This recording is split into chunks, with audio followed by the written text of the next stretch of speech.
కొంతమంది ప్రజలకి వాళ్ళు మంచి పనులు చేసినా చెడు జరుగుతుంది. కొంతమందికేమో చెడు చేసినా మంచి ఎలా జరుగుతుంది అనే సందేహాలైతే ఈ మధ్య అందరిలో కలుగుతున్నాయి. మేడం, అసలు కర్మ అంటే ఏంటి? కర్మ అంటే ఒక పనికి ఫలితం అని అర్థం.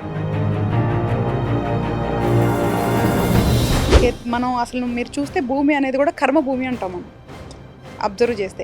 సో ఈ కర్మ భూమి మీద ఏదైతే ధర్మాన్ని తప్పుతారో అప్పుడు కర్మ అనేది యాక్టివేట్ అవుతుంది. కర్మకి అంటే గల ప్రాముఖ్యత ఏంటి? ప్రాముఖ్యత అంటే అసలు మన జీవితం అంతా ఎప్పుడైతే ఈ కర్మను నమ్ముతామో దానివల్ల మంచి ఉంటుంది తప్ప చెడు ఉండదు. సో దీనికి మతము, కులము, జాతి ఏది ఉండదు. డబ్బున్న వాళ్ళకి కర్మ పెద్దగా పని చేయదు అంటే ఈ చట్టాలు కూడా డబ్బున్న వాళ్ళ వైపే ఎక్కువగా మొగ్గు చూపుతాయి. అంటే డబ్బుకి, కర్మకి, మంచితనానికి, చెడుతనానికి సంబంధం ఏంటన్నా? సృష్టికి సంబంధించి మానవ జన్మ ఒకటేసారి వస్తుందా మేడం, చాలా సార్లు వస్తుందా? అంటే మనకి తెలిసినంత వరకు 7 సార్లు అనేది చెప్పడం జరిగిందనా. మానవుల యొక్క కర్మని అంటే పంచభూతాలు నిర్ణయిస్తాయా లేకపోతే దేవుడు నిర్ణయిస్తాడా? కర్మ అనేది అయితే ఎవరైతే సుప్రీం ఆఫ్ ద యూనివర్స్ వాళ్ళే సిస్టమ్ సెట్ చేసేసారు. సో ధర్మం ప్రకారమే నడుస్తుంది. 100% మనం మంచి చేస్తే మంచి వస్తుంది, చెడు చేస్తే చెడు వస్తుందని మనం నమ్మాల్సిందే, వేరే ఆప్షన్ లేదు. ఎందుకంటే మనం పూర్వజన్మలో ఏదైతే పనులు చేస్తామో అంటే అక్కడ చేసేదానికి కూడా ఒక కర్మ అనేది క్రియేట్ అవుతుంది కదా, అది ఈ జన్మలో ప్రభావితం చేస్తుందా మేడం? అదే కదా నాన్న, కర్మ సిద్ధాంతంలో ఉందే 3. ఒకటి సంచిత కర్మ. కర్మ అనేది ఒకటి లేకపోతే మానవుల జీవితాలు ఎలా ఉండేవి? ఇప్పుడున్నట్లే ఉంటుంది. ఇప్పుడు ఎవరన్నా సక్కంగా పాటిస్తున్నారా కర్మని? లేదు కదా. నమస్తే, వెల్కమ్ టు సాక్షి ఫ్యామిలీ. మనం చేసే పనులకు సహజంగా వచ్చే ఫలితాలనే కర్మ అని అంటాం. ఈ విషయం మనందరికీ తెలిసిందే. కానీ కొంతమంది ప్రజలకి వాళ్ళు మంచి పనులు చేసినా చెడు జరుగుతుంది. కొంతమందికేమో చెడు చేసినా మంచి ఎలా జరుగుతుంది అనే సందేహాలైతే ఈ మధ్య అందరిలో కలుగుతున్నాయి. అసలు కర్మ నిజంగానే ఉందా? కర్మ అనేది మనిషి జీవితాన్ని నిర్ణయిస్తుందా? ఇలాంటి విషయాలను విశ్లేషించడానికి మన సాక్షి స్టూడియోకి వచ్చారు ఆధ్యాత్మికవేత్త, జ్యోతిష్యురాలు, త్రివణ గురుపీఠం వ్యవస్థాపకురాలు గోగునేని హరిత గారు. ప్రస్తుతం వారు మనతో పాటు మన సాక్షి స్టూడియోలో ఉన్నారు. నమస్తే అండి. నమస్తే మేడం, అసలు కర్మ అంటే ఏంటి? కర్మ అంటే ఒక పనికి ఫలితం అని అర్థం. వెరీ సింపుల్గా చెప్పాలి అంటే ఆ పనులు ఏంటి అనేది తేడా అంటే డిపెండ్స్గా ఉంటాయి అన్నమాట. అంటే మనిషి చేసే రకరకాల పనులు, వాటికి వచ్చే ఫలితాలు, వాటిని నిర్ధారించేదే కర్మ అనేది ఒక పెద్ద సిస్టమ్ అనమాట బేసికల్గా. ఇప్పుడు మనకి ఎట్లా ఇక్కడ ఒక స్టేట్కి మనకి సీఎం ఉంటారు, వాళ్ళ కింద ఎమ్మెల్యేస్ ఉంటారు, ఇట్లాగ రకరకాలు ఉంది కదా. మనకి ఒక న్యాయ వ్యవస్థ ఉంది. ఎట్లాగా మనకి ఇక్కడ ఒక ఒక వ్యవస్థ నడుస్తానికి కావాల్సిన ఇన్ని డిపార్ట్మెంట్స్ ఎట్లా ఉన్నాయో అలాగే మన యూనివర్స్కి ఒక లార్డ్ ఉన్నాడు, ఒక దేవుడు ఉన్నాడు కదా, శక్తి. సో ఆయన అన్నీ చేయలేరు కాబట్టి ఆయన కింద కూడా సేమ్ అట్లాగే మనకి డిపార్ట్మెంట్స్ ఉంటాయి కాబట్టి ఆయన ఏం చేశారు అంటే కర్మ అనే ఒక సిస్టాన్ని సృష్టించారనమాట. అంటే ఏదైతే ఒక ధర్మం అని మనకి సృష్టించబడిందో, మనం అసలు మీరు చూస్తే భూమి అనేది కూడా కర్మ భూమి అంటాం మనం అబ్జర్వ్ చేస్తే. సో ఈ కర్మ భూమి మీద ఏదైతే ధర్మాన్ని తప్పుతారో అప్పుడు కర్మ అనేది యాక్టివేట్ అవుతుంది. అప్పుడు దాని నుంచి వచ్చే ఫలితాలే మనం జీవితంలో అనుభవిస్తూ ఉంటాం ఆయా సమయాలను బట్టి. కర్మ అనేది రకరకాలుగా మనకి డెఫినేషన్ అనేది ఉంది. బట్ సింపుల్గా కర్మ అంటే ఏంటంటే ఒక పని నుంచి వచ్చిన ఫలితం. కర్మకి అంటే గల ప్రాముఖ్యత ఏంటి? ప్రాముఖ్యత అంటే అసలు మన జీవితం అంతా నిర్దేశించబడింది లేదంటే ఆధారపడింది నడిచేదంతా కర్మ వల్లేనమ్మా.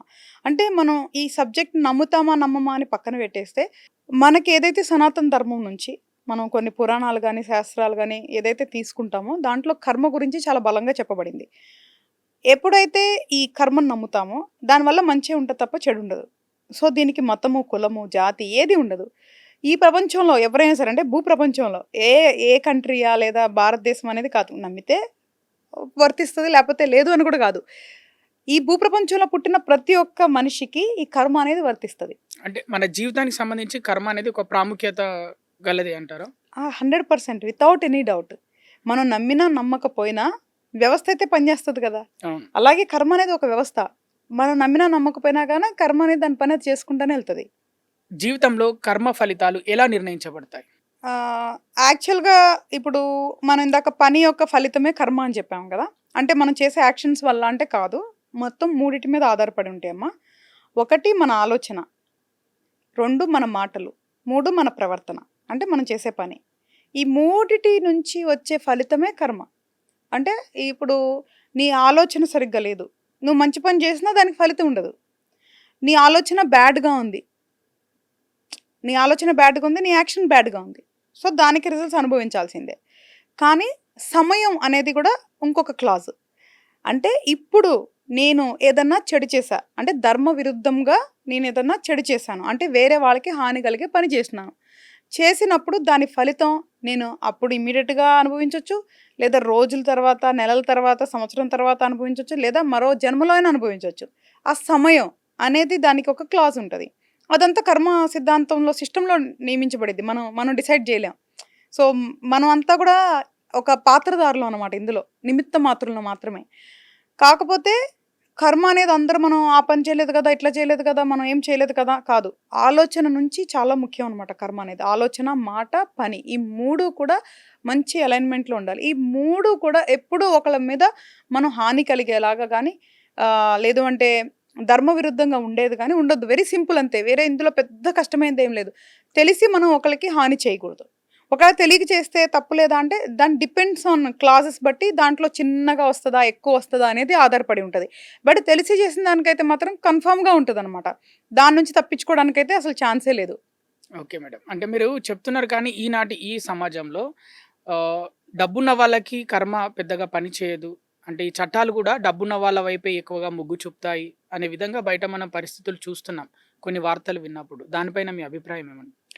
అంటే డబ్బుకి, కర్మకి, మంచితనానికి, చెడుతనానికి సంబంధం ఏంటి నాన్న? అంటే ఇప్పుడు ఈ జన్మలో అతను పుట్టాడు అంటే తనకి హ్మ్. చాలా మంచి కర్మ ఇంతకుముందు చేసుకొనున్నాడు. హ్మ్. పూర్వ కానీ మరి జన్మలో. ఈ జన్మలో డబ్బుతోటి ఇష్టం వచ్చిన విధంగా ప్రవర్తిస్తే దానికి సంబంధించి మళ్ళీ వాళ్ళు అనుభవిస్తారు కదా వచ్చే నాన్న. జన్మలో. ఈ జన్మలో హ్మ్. అనుభవించొచ్చు, వచ్చే జన్మలో అనుభవించొచ్చు. అది డిపెండ్స్. ఆ సమయం మనం నిర్ధారించలేము. హ్మ్. ఇప్పుడు కోర్టులో ఒక కేసు పడిందనుకో నాన్న, ఆధారాలు అవన్నీ పెట్టిన తర్వాత జడ్జ్ వాళ్ళకి 3 నెలల శిక్ష ఎయ్యాలా, 6 నెలలెయ్యాలా, 10 సంవత్సరాలెయ్యాలా అని ఎట్లాగా డిఫరెంట్‌గా జరుగుతది గదా! అన్నిటికి ఒకేలాగా జరగదు గదా! అవును. అలాగే కర్మ సిస్టమ్‌లో కూడా ఒక మనిషి చేసిన చెడు ఫలితాలు ఉండే వచ్చే ఫలితాలని ఎప్పుడు వాళ్ళకి తిరిగి ఇవ్వాలి అనేది కర్మ సిద్ధాంతంలో ఆ సిస్టమ్ నిర్ణయించింది. అది ఇమ్మీడియేటా, ఇప్పుడా, ఈ జన్మ వచ్చే జన్మ అనేది ఇదెవ్వరు గూడా మనం కంట్రోల్ చేయలేం. కానీ ఇక్కడ మనం ఆలోచించాల్సింది ఏంటి అంటే, ఇప్పుడు వాళ్ళు చేస్తున్నారు కదా అనేది కంటే కూడా అసలు మనమేం చేయాలనేది ఆలోచించుకోవాలి. వేరే వాళ్ళ గురించి మనకెందుకు? మన జీవితం ఏంటి? మనం ఎలా బతకాలి అనేదే ఫస్ట్ చూసుకోవాలి. అండ్ రెండోది వెరీ క్లియర్. వాళ్ళు గత జన్మలో చేసుకున్న పుణ్యాల ఫలితంగా, వాళ్ళకున్న మంచి కర్మ ఫలితంగా ఈరోజు వాళ్ళు ధనికులుగా పుట్టారు. దాన్ని వాళ్ళు మంచి ఉద్దేశంతో, అంటే సదుద్దేశంతో, మంచి ప్రవర్తనతో ఎవరికీ హాని చేయకుండా ఉంటే వాళ్ళకింకా ఇంకా పెరిగి, ఇంకా వాళ్ళ జీవితం ఇంకా బావుంటది. కానీ వాళ్ళేదైనా చెడు పనులు చేస్తే, అది ఏదో ఒక రూపంలో ఈ జన్మలో కొంత అనుభవించాలి. మళ్ళీ వచ్చే జన్మలో మళ్ళీ అనుభవించాలి. సృష్టికి సంబంధించి మానవ జన్మ ఒకటేసారి వస్తదా మేడం? చాలా సార్లొస్తదా? అంటే మనకి తెలిసినంత వరకు 7 సార్లనేది హ్మ్. చెప్పడం జరిగింది నాన్న. అంటే ఈ మనిషిని పోలిన మనుషులు 7గురుంటారు అని విన్నాం. కానీ 7 సార్లు మనిషి జన్మ వస్తదనైతే 7 సార్లు గూడా మనిషి జన్మిస్తారు. మీరు ఇప్పుడు చూస్తే 7 అడుగులు పెళ్లి, హ్మ్. అన్ని జన్మల్లో 7 అడుగులు తోడుండాలి వేశారు. హ్మ్. అనేసి అంటారు హ్మ్. కదా! అన్ని హ్మ్. జన్మలు అనేది ఉంటది. 7 అడుగుల బంధం. ఆ! హ్మ్. సో, ఎట్లా అంటేనమ్మా, లెక్క అనేది పక్కన పెడితే మనిషికి నువ్వు అడిగినట్లు మళ్ళీ జన్మ అనేది ఖచ్చితంగా ఉంటది. హ్మ్. ఎప్పుడు వరకు ఉంటది అంటే, ఏదైతే ఈ సోల్ ఉందో ఆత్మ, అది మోక్షం పొందే వరకు ఉంటది. ఈ లోపల రకరకాలుగా జీవరాశుల్లోనూ, మనిషి శరీరంలో కూడా ఈ ఆత్మ ప్రయాణిస్తా ఉంటదనమాట. మోక్షం ఎప్పుడొస్తది అంటే, అసలేంటి ఈ అంటే అసలేంటి, ఏది ఇంపార్టెంట్ అని తెలుసుకున్నాక, ఇప్పుడు ఏదైతే ఈ ప్రపంచంలో మెటీరియలిస్టిక్ థింగ్స్ ఏదైతే ఉన్నాయో వాటిలన్నిటి మీద వ్యామోహం పోయి, ఏదైతే మన ఆత్మ, మన పరమాత్మని ఎప్పుడైతే మనం తెలుసుకుంటామో మనలో ఉన్నది ఒరిజినల్‌గి, అప్పుడు మోక్షం అనే దానికి ఆస్కారం ఉంటది. ఓకే. ఎప్పుడైతే మోక్షం పొందుతారో అప్పుడింక మళ్ళీ ఒక జన్మ ఉండదు. ఆ మోక్షం పొందే వరకు ఈ సోల్ నేర్చుకోవటానికి రకరకాలుగా పుట్టి అనుభవిస్తూనే ఉండాల్సిందే. అంటే మోక్షం పొందాక మరో జన్మ ఉండదని మీరు చెప్తున్నారు. కొందరు ఇప్పుడు కూడా చూస్తున్నాం ఈ ప్రెజెంట్ జనరేషన్‌లో గత జన్మ గురించి మాట్లాడుతూ ఉంటారు. హ్మ్. అప్పుడప్పుడు కొన్ని సంఘటనలు జరుగుతాయి. అది నిజమేనా మేడం? అంటే మీరొక జ్యోతిష్యురాలు గదా! మీ దగ్గరికి ఎవరైనా వచ్చినప్పుడు, నా గత జన్మ గురించి నాకిలా గుర్తొస్తుందండి. నేనప్పుడు ఇలా చేశానా ఏంటి? అని సందేహాలు మీతో ఎవరైనా చెప్పుకున్నారా? లేదు నాన్న, అట్లా అయితే నాతో ఎప్పుడు చెప్పలేదు కానీ గానీ, మరి ఇది నమ్ముతారా మీరు? గత జన్మల గురించి కొంతమంది అంటే మాట్లాడతారు చాలా గదా! రేర్ అమ్మా. చాలా హ్మ్. రేరెస్ట్. అదర్ దాన్ మనకి సిద్ధ గురువులు, హ్మ్. యోగులు, హ్మ్. సిద్ధులు తప్ప హ్మ్. దివ్య దృష్టి ఉన్నవాళ్ళు మాత్రమే గత జన్మల గురించి చూడగలరు. హ్మ్. సో, వేరే వాళ్ళు చూడలేరు. సామాన్య మనుషులు చూడలేరు. సామాన్య మనుషులు చూడలేరు. అది హ్మ్. కామన్ గదా! సామాన్య మనుషులు ఎట్లా చూస్తాం? ఏదో ఒక అంటే బ్లెస్సింగ్ వాళ్ళకు ఉండాలి కదా! గుర్తొస్తున్నాయి నాకు అప్పటి జ్ఞాపకాలు అని. అవి కుడ్ బి. ఇప్పుడు ఎట్లా ఉంటదంటే ఒక రిపాజిటరీ. హ్మ్. మనకి పూర్వజన్మలు అనేది ఒక repository. Hmm. Which we don't know. అంటే అసలు మనకి తెలీదిప్పుడు. అంటే ఇప్పుడు నేనున్నాను. పూర్వజన్మలో ఎట్లాగా ఎక్కడ పుట్టాను, అంతకుముందు జన్మలో ఎట్లా పుట్టాననేది నాకు తెలీదు. కానీ ఇప్పుడు ఎట్లా ఉంటది, ఇప్పుడు సపోజ్‌గా నేను చిన్నప్పటి నుంచే కవితలు రాస్తాను, కథలు రాస్తాను, పాటలు పాడతాను, బొమ్మలేస్తాను, హ్మ్. నాట్యం చేస్తాను. ఇట్లా రకరకాల కళలున్నాయి కదా! ఇవన్నీ ఎట్లా వస్తాయంటే ఇది రిపాజిటరీ నుంచే క్యారీ ఫార్వర్డ్ అవుతాయి. అంటే ఇవన్నీకి సంబంధించింది ఏదో లింక్ ఉండుంటది. హ్మ్. అందుకే లేదు అంటే ఎందుకు కొంతమందే మంచిగా పాడతారు, ఎందుకు కొంతమందే బాగా చదువుతారు, ఎందుకు కొంతమందే మేధావులుగా ఉంటారు అంటే ఇది మనకి ప్రీవియస్ బర్త్‌లో రిపాజిటరీ వల్లే జరుగుతది. లింక్ ఉంటది. ఆ లింక్ ఉంటది. హ్మ్. కానీ గుర్తు అనేది వెరీ రేర్ కేసెస్‌లో ఉండుండొచ్చు. అలాంటియి మనం విన్నాం కూడా. బట్ వెరీ రేరెస్ట్ కేసెస్ అనమాట అవి. సో, మనం అవన్నీ పక్కన పెట్టేస్తే, మనం గత జన్మలేంటి ఇవన్నీ పక్కన పెట్టేస్తే, ఇప్పుడు మనం ఏం చేయగలము? ఏం చేస్తే అట్‌లీస్ట్ ఈ జన్మ గాని, మళ్ళీ ఒక జన్మ బాగుంటది అనే దాని మీద ఫోకస్ చేస్తే, నేనేమంటానంటే, ఎప్పుడైతే కర్మ గురించి అవేర్ అవుతామో, హ్మ్. పూర్తిగా కర్మ సిద్ధాంతాన్ని మనం అర్థం చేసుకొని, అమలు చేయగలుగుతామో, మరు జన్మని మనం రాసుకునే దానికి అవకాశం ఉంటది. అది ఒక్కటి మనం చేయగలం. Okay madam. మంచి కర్మకి, చెడు కర్మకి మధ్య తేడా ఏంటి? కర్మ అనేది ఒకటే. దాని ఫలితాలు మంచి, చెడు అనేదుంటాయి. హ్మ్. కర్మ ఈజ్ సింగిల్ సిస్టమ్. హ్మ్. ఎప్పుడైతే అధర్మం అంటే ధర్మంకి ఎగైనెస్ట్‌గా మనం అధర్మం చేస్తామో కర్మ అనేది ట్రిగ్గర్ అవుతది. అంటే మనం తెలిసి ఎవరికన్నా హాని చేసినప్పుడు కర్మ ట్రిగ్గర్ అవుతది. సో, ఇప్పుడు నేను చాలా మంచి ఉద్దేశంతో నలుగురికి సహాయం చేయాలి అని చెప్పి నా దగ్గరున్న దాన్ని ఎవ్వరు అంటే ఏమీ లేని వ్యక్తికెళ్ళి అన్నదానమో, వస్త్రదానమో ఏదన్నా నేను చేశాను. దాని నుంచి మనకి మంచి ఫలితాలు మనం ఆశించొచ్చు. అంటే మనం చేసినా చెప్పినా కర్మ మనకిస్తది. అలాగే ఇప్పుడెళ్ళి అనవసరంగా వేరే వాళ్ళని దూషించడం, నెగెటివ్ కమెంట్స్ సోషల్ మీడియాలో పెట్టి పైశాచిక ఆనందం పొందటం, ఫోటోస్ మార్ఫింగ్ చేయటం, లేదు అంటే ఇంకోటి చేయటం, వేరే వాళ్ళని మనం మానసికంగా గానీ, శారీరకంగా గానీ మోసం చేయటం, బాధ పెట్టటం, ఇలాంటి పనులు చేసినప్పుడు చెడు ఫలితాలొస్తాయి. అంటే మన intention is very much important. మనం ఏ ఉద్దేశంతో చేస్తున్నాము అనేది చాలా చాలా ఇంపార్టెంట్ కర్మకి. మన ఉద్దేశం సరిగ్గా లేనప్పుడు మనకొచ్చే రిజల్ట్స్ సరిగ్గా ఉండవు. కాబట్టి మంచి ఉద్దేశంతో మంచి పనులు 2 కలవాలి నాన్న. ఉద్దేశం బాగుండాలి, యాక్షన్ బాగుండాలి. ఉద్దేశం బాగుండి యాక్షన్ ఫెయిల్ అయినా రాంగే. ఆహ్, ఉద్దేశం బాగోక యాక్షన్ బాగున్నా రాంగే. సో, ఉద్దేశం బాగుండాలి అంటే ఆలోచన బాగుండాలి, యాక్షన్ బాగుండాలి. అప్పుడే మంచి ఫలితాలొస్తాయి. ఈ 2 ఫెయిల్ అయితే చెడు ఫలితాలొస్తాయి. కర్మని ప్రకృతి నిర్ణయిస్తుందా? మానవుల యొక్క కర్మని అంటే పంచభూతాలు నిర్ణయిస్తాయా? లేకపోతే దేవుడు నిర్ణయిస్తాడా? కర్మ ఎవరి ద్వారా నిర్ణయించబడుతుంది? కర్మ అనేదైతే ఎవరైతే సుప్రీం ఆఫ్ ద యూనివర్స్ హ్మ్. వాళ్ళే సిస్టమ్ సెట్ చేసేసారు. హ్మ్. సో, ధర్మం ప్రకారమే నడుస్తది. సో, ధర్మం ఎప్పుడైతే మనం తప్పుతామో కర్మ అనేది ట్రిగ్గర్ అవుతది. ఎప్పుడైతే కర్మ ఒకటి ఫార్మ్ అయిందో ఒక సోల్‌కి దానికి తగ్గట్టుగా ఈ జన్మలో గ్రహాలు ఎక్కడెక్కడ ఉండాలి, వాళ్ళెవరికి పుట్టాలి, ఏంటి అనేది మొత్తం ఆ సిస్టమ్ అంతా కూడా ఒక సుప్రీం లార్డ్ చేసింది. మామూలుగా చేసేది అంటే లేదు. ఆ సుప్రీం లార్డ్ ఎవరు? యూ కుడ్ నేమ్ ఇట్ నాన్న. ఇప్పుడు హ్మ్. నాకొకళ్ళు ఉండొచ్చు, నీకొకళ్ళు ఉండొచ్చు. హ్మ్. ఇప్పుడు మనకు సనాతన ధర్మంలో మనకి స్వేచ్ఛ ఉంది. నువ్వు హ్మ్. ఎవరినైనా అనుకోవచ్చు. శివుడు అనుకోవచ్చు, విష్ణువు అనుకోవచ్చు, కృష్ణుడు అనుకోవచ్చు, వెంకటేశ్వర అనుకోవచ్చు, శక్తి అనుకోవచ్చు, ఎవరైనా అనుకోవచ్చు. మనకు ఆ హ్మ్. ఫ్రీడమ్ ఉంది. సో, ఇప్పుడు నేను నమ్మానని చెప్పి అదే పేరు చెప్పాల్సిన అవసరం లేదు. We take it as a supreme lord అంతే. That could be nature. ఇప్పుడు నువ్వు అన్నావు చూసావా? ఆ శక్తి ప్రకృతే అవ్వచ్చు. హ్మ్. సో, నేనెప్పుడూ గూడా ప్రకృతే దేవుడని నమ్ముతా. కనిపిచ్చే సూర్యుడు దేవుడని నమ్ముతా. సో, రాత్రి వెన్నెలనిచ్చే చంద్రుడు దేవుడనే నమ్ముతా. హ్మ్. సో, గాలి పీలుస్తున్నాను కాబట్టి వాయు దేవుడని నమ్ముతాం. అగ్ని దేవుడని నమ్ముతాం. ఇట్లాగా వాటరు దేవుడు, పంచభూతాలు దేవుళ్ళే. అందులో no doubt about it. But above all there is a supreme lord. So, you name it as a Shiva or Vishnu or Brahma or Shakti. It is completely individual choice. దేవుణ్ణి మొక్కడం అంటే తప్పుల్ని క్షమించడానికి దేవుడి దగ్గరికి వెళ్తారా? అంటే మేము చేసాం, తప్పులు చేసాం స్వామి మమ్మల్ని క్షమించండి అని దేవుడి దగ్గరికి వెళ్తారా? లేకపోతే మనశ్శాంతి కోసం వెళ్తారా? దేవుడి దగ్గరికి ఎందుకు వెళ్తారని మీరు భావిస్తున్నారు ఈ రోజుల్లో ప్రజలు? మాక్సిమం అందరూ స్వార్థంతోనే వెళ్తారు హ్మ్. బేసికల్‌గా. ప్రేమతో వెళ్ళే వాళ్ళు చాలా తక్కువుంటారు. అది మారాలి. మన దగ్గర అన్‌ఫార్చునేట్‌లీ దేవుడు అంటే కాన్సెప్ట్‌ని అర్థం చేసుకోవాలి. మన పూజా విధానాన్ని, మన హిందూ ధర్మాన్ని అర్థం చేసుకోవాలి. మన సాంప్రదాయాలను గౌరవించాలి. నేనేమంటానంటే దేవుడు అనేవాళ్ళు ఒక ఒక స్నేహితుడిలాగానో, ఒక హ్మ్. బంధువులాగానో మనం చూడాలి. హ్మ్. మనం తప్పులు చేసేసి దేవుడి దగ్గరికెళ్ళి క్షమించమంటే జరగదు. హ్మ్. దేవుడేం క్షమించడు. ఆ కర్మ వదిలిపెట్టదంటారు. కర్మ అనేది సిస్టమ్‌లో పడిపోయిన తర్వాత నువ్వు సారీ చెప్పు, ఇంకోటి దేవుడి చెప్పు, దగ్గరికి వెళ్ళు. ఇంకోటి చెప్పు అవ్వదు. కానీ పశ్చాత్తాపం పడటం వల్ల అంటే హ్మ్. నువ్వు జెన్యూన్‌గా నీకై నువ్వు పశ్చాత్తాపం పడితే అప్పుడు తగ్గుతుంది. కానీ దేవుడి దగ్గరికెళ్ళి చెప్పినా చెప్పకపోయినా కూడా అది పనిచేస్తది. అదే కోర్టులో తప్పు ఒప్పుకుంటే శిక్ష తక్కువ పడే అవకాశం ఉన్నట్టు. లేదు నాన్న. అది ఇక్కడ వర్కౌట్ అవ్వదు. హ్మ్. కర్మ సిద్ధాంతంలో అది వర్కౌట్ అవ్వదు. హ్మ్. ఎందుకంటే court is little different than the హ్మ్. కర్మ సిస్టమ్. హ్మ్. ఎందుకు అంటే మనకెప్పుడు కూడా కర్మ సిస్టమ్‌లో మనకంత ఇన్‌స్టంట్‌గా రావు గదా! హ్మ్. It takes time. ఎప్పుడొస్తది, ఎప్పుడు రావాలి అనేది సమయానుకూలంగా జరుగుతది. దేవుడి దగ్గరికెళ్ళి క్షమించమని అడిగినంత మాత్రాన కర్మ తగ్గదు. కానీ నిజంగా, నిజంగా గనక క్షమాపణ అంటే మనం పశ్చాత్తాపపడితే దేవుడి దగ్గరికెళ్ళి చెప్పినా, చెప్పకపోయినా కూడా దానికి ఫలితం ఉంటది. అర్థమైంది కదా నాన్న? అంటే అర్థమైంది. దేవుడు అనే అతను ఎప్పుడైతే మనం దేవుడు అంటున్నామంటే ఇట్స్ పవర్ కదా! శక్తి అవునవును. కదా! So, they never encourage the అధర్మ. దేవుడు ఎప్పుడు అధర్మాన్ని ఎంకరేజ్ చేయడు. చిన్న కాన్సెప్ట్. మన ఇష్టం వచ్చినట్టు చేసేసి దేవుడికి పూజలు చేస్తే క్షమిస్తాడంటే నో. ఒప్పుకోరు. అవ్వదు అట్లాగా. హ్మ్. That is very foolishness. అంటే బ్రైబ్ చేయడానికి ఆయన ఎవరన్నా మీ పక్కింటోడా? లేదంటే సో కాల్డ్ సిస్టమ్‌లో ఉన్నోళ్ళా? డబ్బులకి లేదంటే బెంచ్ హ్మ్. కింద డబ్బులకి ఆటిలకి ఈటిలకి మనిషి కాదు కదా! God, supreme God.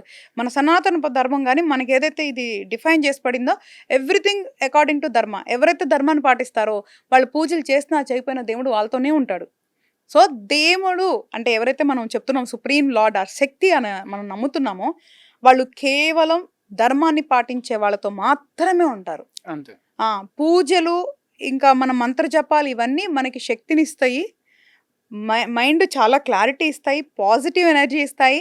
చెడు కర్మని తగ్గిస్తాయి. హ్మ్. బట్ కానీ పూర్తిగా ఏది కూడా తొలగించవు. నిజంగా కర్మ ఫలం అనేది ఉంటదా? మనం చేసే పనిని బట్టి కర్మ ఫలం అనేది సిద్ధిస్తుందా మేడం? చేసిన దానికి ఒక రిఫ్లెక్షన్ రావడం అది కర్మ. నువ్వు చేసిన దానికి ఇలా జరిగింది అనండి.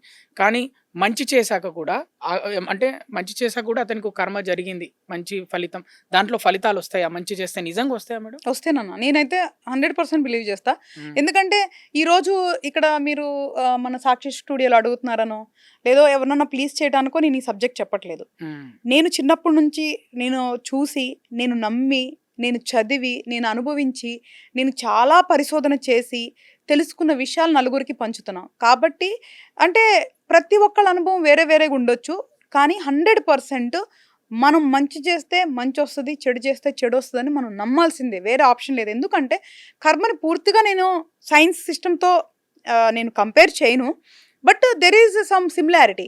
నేను ఇంతకు ముందు చెప్పినప్పుడు ఎప్పుడు if there is an action opposite reaction ఉంటది కదా! ఇప్పుడు మనం న్యూటన్ లా ఇవన్నీ చెప్పుకుంటున్నాం కదా! అది మనకెందుకు అప్లికేబుల్ అవ్వదు? ఇప్పుడు డెఫినిట్‌గా అప్లికేబుల్ అవుతది కదా నాన్న! సో, మనం ఏమైతే చేస్తామో అది తప్పకుండా రిజల్ట్స్ వస్తాయి. ఇప్పుడు నువ్వు యాపిల్ ఇత్తనం వేసావు నాన్న. యాపిలే వచ్చిద్ది కదా! జాంకాయ రాదు కదా! అవును. మరి అంటే నువ్వు చేసే పనికి ఫలితం వస్తుంది కదా! దాన్ని నువ్వు చక్కగా నీళ్లు పోసి ఏ దానికి విత్తనం వాడితే ఎరువులేసి ఆ చెట్టే వస్తది. అంతే. సో, హ్మ్. అలాగే మంచేస్తే మంచొస్తది, చెడేస్తే చెడొస్తది. 100% ధర్మాన్ని ఫాలో అయితే ఈ ప్రపంచంలో ఎవ్వరిని కేర్ చేయనవసరం లేదు, భయపడవసరం అవసరం లేదు. నాకే కొన్ని చాలా ఎగ్జాంపుల్స్ ఉన్నాయి నా లైఫ్‌లోనే. ఎందుకంటే నాకు తెలిసి నేను ధర్మం పాటించడం తప్ప పెద్ద గొప్ప పనులైతే నేనేం చేయలేదు. బట్ అదే చాలా టఫెస్ట్ జాబ్ అనమాట. అంటే ధర్మంగా ఉండటమే బిగ్గెస్ట్, టఫెస్ట్ జాబ్ అవును. నాకు తెలిసి ఒక ఎప్పుడు మనిషికి. అంటే పరీక్షించే వాళ్ళు పంచభూతాలు పరీక్షిస్తాయా? మనుషుల్ని దేవుడు పరీక్షిస్తాడా? లేకపోతే చుట్టుపక్కలున్న పనులా? లేకపోతే వ్యక్తులు మనల్ని పరీక్షిస్తారా? ఆ సిట్యుయేషన్స్ అట్లా క్రియేట్ అయితాయా? మనం ఇంత మంచిగా ఉందాము, ఇంత ధర్మంగా, ఇంత పద్ధతిగా ఉందాం అనుకున్నా కూడా అది ఈ రోజుల్లో అది కాని పరిస్థితి ఎవ్వరి వల్లనైనా కూడా ఏదో ఒక క్షణంలో మనం కోపం వస్తది. లేకపోతే తట్టుకోలేని బాధొస్తది. ఎంత కంట్రోల్ చేసినా కూడా. అది ఎలా జరుగుతది? అసలు ఇంత కంట్రోల్‌లో ఉండకుండా ఎలా మనం బర్స్ట్ అవుతాం? కారణం ఏంటి? అమ్మా ఇదంతా మనలో జరిగే ఘర్షణ అదంతా. ఎవరో ఏదో చేస్తే రాదు. ఇది అదే నీ వ్యక్తిత్వం. అంటే వాళ్ళు చేయటం వల్ల నువ్వు రియాక్ట్ అవుతున్నావు అంటే అది నువ్వు. ఉమ్, రియాక్ట్ అవ్వాల్సిన అవసరం ఏముంది? నువ్వు అవ్వద్దు అనుకుంటే అవ్వకూడదు కదా! ఉమ్, దట్ నువ్వు అంటే నిన్ను నువ్వు కంట్రోల్ చేసుకోవాలి first. More than anything in this world first మనల్ని మనం జయించాలి. ఉమ్, అప్పుడే మనం మిగతా సిస్టమ్స్‌ని కర్మ అనుకో, ఇంకోటి అనుకో ఏదైనా మనం చేయగలం. ఫస్ట్ మనల్ని మనం జయించాలి. గెలవాలి. ఎట్లా గెలవగలం అంటే బాహ్య ప్రపంచంలో ఉన్న పరిస్థితులు అంతర్గతంగా నీ ప్రపంచాన్ని ఇబ్బంది పెట్టకూడదు. ఇప్పుడు నువ్వు ఉన్నావు. నువ్వు నన్ను దూషించావనుకో, నేను ఇంటికెళ్ళి కూర్చొని అయ్యో నన్ను దూషించాడు బాలా అని చెప్పి నేను బాధపడుతున్నాను అనుకో. అంటే బాహ్యంగా అంతర్గతంగా ఉంది కదా. నువ్వు దూషించావు కదా, సర్లే పాపం బాలా ఏదో కర్మ ఏదో ఉన్నట్లుంది అందుకే దూషించాడు అనుకో, నేను నవ్వుకుంటూ వెళ్ళిపోయి నా పని నేను చేసేసుకున్నాను అనుకో. అదే నేనేం ఆలోచిస్తాను, నేను ఎట్లా రియాక్ట్ అవుతాను అనేది నేను. సో ప్రతి ఒక్కళ్ళు కూడా వ్యక్తిగతంగా సాధన చేయాలి. ఎవ్వరు ఏం చేసినా మనం రియాక్ట్ అవ్వద్దు. మనం ఎవరేం చేసినా మనం తప్పు చేయొద్దు. ఎవరేం చేసినా మనం ధర్మం తప్పొద్దు అని ఎవరికి వాళ్ళు గనక మనం సెల్ఫ్‌గా స్వయంగా మనల్ని మనం ట్రైన్ చేసుకుంటే ఒక అద్భుతమైన వ్యక్తి బయటకొస్తారు. సో ఎప్పుడు కూడా పరిస్థితుల వల్ల చేసామనేది నో. నేను హెల్ లాట్ ఆఫ్ ఎగ్జాంపుల్స్ చూపిస్తాను. ఒకే సిచ్యువేషన్‌లో మల్టిపుల్ పర్సన్స్ మల్టిపుల్ డెసిషన్స్ తీసుకుంటారు. అవును. It is about them. వాళ్ళ వ్యక్తిత్వం. మన వ్యక్తిత్వాన్ని మనమే కదా మార్చుకోవాలి. మన వ్యక్తిత్వం మనం మార్చుకోలేనప్పుడు ఈ ప్రపంచంలో ఏది ఎవరిని మార్చలేరు. కానీ ఇప్పుడు సిస్టమ్ వేరుంది కదా మేడం. మన ఉద్యోగం చేసే దగ్గర ఇవన్నీ ఇప్పుడు మీరు మాట్లాడేది ఏంటంటే ఒక కర్మకు సంబంధించిన విషయాలు ఇవన్నీ. బట్ మనం ప్రాక్టికల్ లైఫ్‌లోకి వస్తే ఇది వేరు. మన పైన బాస్‌లు ఉంటారు. లేకపోతే మన కింద వ్యక్తులు ఉంటారు. లేకపోతే మనకెవరో తెలియని వారు మనకు ఎదురు పడుతుంటారు. ఇవన్నీ అనుకోకుండా జరుగుతాయి. ఇవి అప్పటికప్పుడు జరిగే యాక్షన్స్ ఇవన్నీ. వీటిని జయించడం అంటే ఎవరి వల్ల సాధ్యమవుతది మేడం? ఎందుకు అవ్వదు నాన్న? ఏముంటది ప్రాబ్లము? తప్పేముంది? వృత్తి చేస్తున్నాము. హ్మ్. అయితే అసలు దానికేముంది? వృత్తి చేస్తున్నావు అంటే ఇప్పుడు నువ్వేం పని చేస్తున్నావో ఒక సంస్థలోకెళ్ళి నీకు న్యాయంగా నీ వృత్తి ధర్మాన్ని పాటించాలి. నేను ఇందాక చెప్పినట్లు మానవ ధర్మాలు ఉంటాయమ్మా. హ్మ్. మానవ ధర్మాల్లో వృత్తి ధర్మం కూడా ఒకటి. హ్మ్. సో నీ వృత్తి ధర్మం ఏంటి? నువ్వు వెళ్ళి ఎన్ని గంటలైతే నువ్వు పని చేయాలో హ్మ్. అన్ని గంటలు నువ్వు న్యాయంగా ఎవరిని మోసం చేయకుండా, ఎవ్వరిని కుళ్ళు పాలిటిక్స్ చేయకుండా, నువ్వు గౌరవించి నీ బాస్‌ని ఒక గాడ్ ఫాదర్ లాగా ట్రీట్ చేసి, కంపెనీని ఒక తల్లిలాగా భావించి నువ్వు పని చేయి. ఏ సమస్యలొస్తాయి నీకు? ఎందుకొస్తాయి నువ్వు? ఒకవేళ అతను అంత నీతిగా, నిజాయితీగా పని చేసినప్పటికీ కూడా వేరే వాళ్ళ చుట్టూ ఉన్న వాళ్ళు పాలిటిక్స్ చేసి అతన్ని ఇబ్బంది పెడితే అప్పుడు ఎలా? ఇబ్బందెందుకు? అదే చెప్తున్నా. బాహ్య ప్రపంచం వల్ల అంతర్గతంగా ఇబ్బందొస్తుందంటే అది నీలోని తప్పు. హ్మ్. వాళ్ళ తప్పు కాదు. అంటే మన కర్మని మనమే డిసైడ్ చేసుకుంటాం. వేరే వాళ్ళు కాదంటారు. అసలు వేరే వాళ్ళెందుకు చేస్తారు? అసలు నీ కర్మకి నువ్వే పాత్రధారుడివి. అసలు వేరే వాళ్ళెవ్వరు లేరు. ఎవ్వరు ఒకళ్ళు చేసేదానికి వాళ్ళు నిన్ను ఇబ్బంది పెడుతున్నందుకు వాళ్ళ కర్మ వాళ్ళు ట్రిగ్గర్ చేసుకున్నారు ఆల్రెడీ. హ్మ్. వాళ్ళు దానికి రిజల్ట్స్ అనుభవిస్తారు. కానీ వాళ్ళు చేసేదానికి నువ్వు సంతోషంగా ఉండాలా, బాధపడాలనేది నీ చాయిస్ కదా! అవును. సో దానికి కర్మకి సంబంధం లేదు. ఇది వ్యక్తిగతం. ఓకే. అంటే ఎలా రియాక్ట్ అవుతావు నీకున్న పరిస్థితుల్లో అనేది వ్యక్తిగతం. కానీ ఎప్పుడైతే ఒక కంపెనీని ఒక వ్యవస్థని తల్లిలాగా భావించి మనం గనక చాలా పవిత్రంగా ధర్మంగా కనుక పనిచేస్తే చాలా వరకు సమస్యలు తక్కువ వస్తాయి. ఏదొచ్చినా నవ్వుతూ మనం ఎదుర్కోవాలి. స్వీకరించాలంటారు. అంతే. కర్మ సిద్ధాంతం అంటే ఏంటి మేడం? అది ఎలా ప్రభావితం చేస్తుంది? అంటే ఒక సిద్ధాంతం అనేది ఉంటది కదా! కర్మ అంటే ఉంటది. దానికంటూ ఒక సిద్ధాంతం అనేది ఉంటది కదా!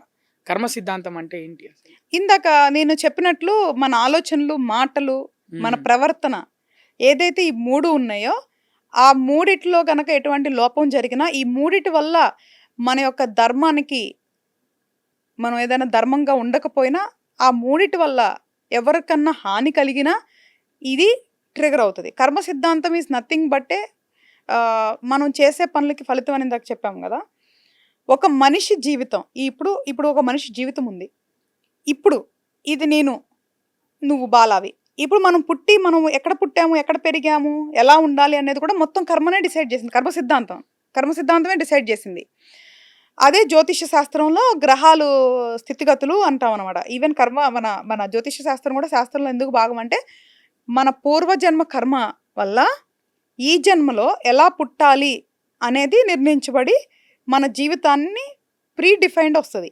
ఇక్కడ కొన్ని మనకి ఫ్రీ విల్ ఉంటాయి. నిజంగా అది నిజమేనా మేడం? మనం పూర్వజన్మలో ఏదైతే పనులు చేస్తామో, అంటే అక్కడ చేసేదానికి కూడా ఒక కర్మ అనేది క్రియేట్ అయితది గదా! అది ఈ జన్మలో ప్రభావితం చేస్తదా మేడం? అదే కదా నాన్న, కర్మ సిద్ధాంతంలో ఉందే 3. హ్మ్. ఒకటి సంచిత కర్మ. సంచిత కర్మ అంటే ఏంటి అంటే, మనం జన్మలు అంటే ఈ సోల్ ఏదైతే ఆత్మ ఉందో, ఏదైతే జన్మల్లో చేసుకొని ఒక అకౌంట్, పెద్ద అకౌంట్ ఉందో అది సంచిత కర్మ. ప్రారబ్ధ కర్మ అంటే ఈ జన్మలో నేనేం అనుభవించాలి అని తెచ్చుకున్న ప్యాకేజ్. ఇప్పుడు మామూలుగా సీఎంలు మేమైతే అది ఇస్తాం, ఇది ఇస్తామని ప్లాన్ చెప్తారు కదా! నేనైతే ఇస్తామని. అట్లాగే మనం ఈ జన్మలో అనుభవించడానికి తెచ్చుకున్న సెపరేట్ ప్యాకేజ్ అది. ఇది ఫిక్స్డ్ ప్రోగ్రాము. దీన్ని మనం తప్పించుకోవడం అనేది ఇంపాసిబుల్. హ్మ్. ఏమన్నా కొంచెం ఇంటెన్సిటీ తగ్గించుకోవచ్చు. హ్మ్. దానికి కూడా బోలెడంత చేస్తే తగ్గించుకోవచ్చు. తప్పించుకోవడం జరగదు. దాని తర్వాత మూడోది ఆగామి కర్మ. ఆగామి కర్మ అంటే ఇప్పుడు కొత్త కర్మ అనమాట. ఇప్పుడు మనం చేసే పనుల వల్ల వచ్చే ఫలితమే ఆగామి కర్మ. అంటే మన భవిష్యత్తు కర్మ. సో, పూర్వం, ప్రస్తుతం, భవిష్యత్తు ఈ 3 కలిపే కర్మ సిద్ధాంతం. సో, 100% దాన్ని బట్టే డిసైడ్ అవుతది. లేదంటే ఎందుకు కాదు అని అనాలి చెప్పండి? ఇప్పుడు ఎందుకు కొంతమంది మరి ధనికుల్లాగా పుడుతున్నారు, కొంతమంది పేదవాళ్ళలాగా పుడుతున్నారు? ఎందుకు కొంతమంది అనారోగ్యంగా పుడుతున్నారు? ఎందుకు చెడ్డ వాళ్ళకి మంచి తల్లిదండ్రులొస్తారు, మంచి వాళ్ళకి చెడు తల్లిదండ్రులొస్తారు? లేదా మంచి పార్ట్నర్‌కి చెడు పార్ట్నర్, చెడు పార్ట్నర్‌కి మంచి పార్ట్నర్ వస్తారు. కొంతమంది ధనం వల్ల మోసపోతూ ఉంటారు. కొంతమందికి ఊరికే కూర్చున్నా గూడా తింటారు, సుఖపడతారు. ఇవన్నీ ఎందుకు జరుగుతున్నాయి? ఎందుకు వాళ్ళకే జరుగుతున్నాయి అని ఎప్పుడన్నా ప్రశ్నించారా? ఆ ఒక సిస్టమ్ అనేది ఉంది కదా! అదే కర్మ సిస్టమ్ మనకి. ఇవన్నీ జరుగుతుందంటే ఒక సిస్టమ్ ఉంటది కదా! అంటే మన చేతుల్లో అయితే లేదు కదా! ఎవరెక్కడ పుట్టాలి? ఎందుకు పుట్టాలి? ఎలా పుట్టాలి? పుట్టాక ఏం చేయాలి? అనేదైతే మన చేతుల్లో లేదు కదా! అలాగైనా మనం నమ్మొచ్చు కదా! There is a one system అని. సో, అది మన శాస్త్రాల ప్రకారం అదే కర్మ సిస్టము. సో, అదే మనం మాట్లాడుకుంటున్నాం. కర్మ అంటే చెడు కాదు, మంచి కాదు. It's a system. It's a అంటే మనం చేసిన ఫలితాల నుంచి వచ్చిన రియాక్షన్, ఫలితం అంతే. సహజంగా వస్తది. వెరీ న్యాచురల్‌గా వస్తది. హ్మ్. Okay madam. కర్మనేమన్నా చేంజ్ చేసుకోవచ్చా మేడం? కర్మను మార్చుకోవచ్చా మనం? అలా అవకాశం ఉంటదా? అదే లిటిల్ నాన్న. అంటే హ్మ్. ప్రారబ్ధ కర్మనైతే మార్చలేము. ఎందుకంటే అది అనుభవించాలి అని వచ్చిన ప్యాకేజ్ కాబట్టి ఎక్కువ మార్చలేము.